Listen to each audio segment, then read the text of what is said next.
Power star Pawan Kalyan నటించిన OG తర్వాత థియేటర్లకు వస్తున్న సినిమా కావడంతో ఉస్తాద్ భగత్ సింగ్ పై అంచనాలు ఆకాశాన్ని తాకుతున్నాయి. ముఖ్యంగా టాలీవుడ్ లో సెన్సేషన్ క్రియేట్ చేసిన గబ్బర్ సింగ్ వంటి సినిమా తర్వాత పవన్ కళ్యాణ్ హరీష్ శంకర్ కాంబినేషన్ రిపీట్ అవడంతో ఈ సినిమా బాక్స్ ఆఫీస్ వద్ద సత్తా చాటుతుందని గట్టిగా నమ్ముతున్నారు అభిమానులు. అయితే ఈ సినిమా విజయం అభిమానులకు మాత్రమే కాదు, చిత్ర దర్శకుడు మరియు హీరోయిన్ కెరియర్లకు కూడా అత్యంత కీలకంగా మారింది. దర్శకుడు హరీష్ శంకర్ కు ఈ సినిమా రిజల్ట్ ఒక అగ్ని పరీక్ష లాంటిదేనని చెప్పాలి.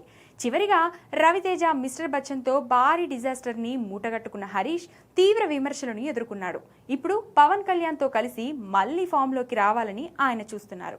ఒకవేళ ఉస్తాద్ భగత్ సింగ్ గనుక ఆశించిన ఫలితాన్ని ఇవ్వకపోతే హరీష్ శంకర్ కెరియర్ డైనమాలో పడే అవకాశం ఉంది. అందుకే ఈ సినిమాను ఆయన ప్రతిష్టాత్మకంగా తీసుకొని ప్రమోషన్ కార్యక్రమాలు చేస్తున్నారు. ఇక హీరోయిన్ శ్రీలీల పరిస్థితి కూడా ఇందుకు భిన్నంగా ఏమీ లేదు.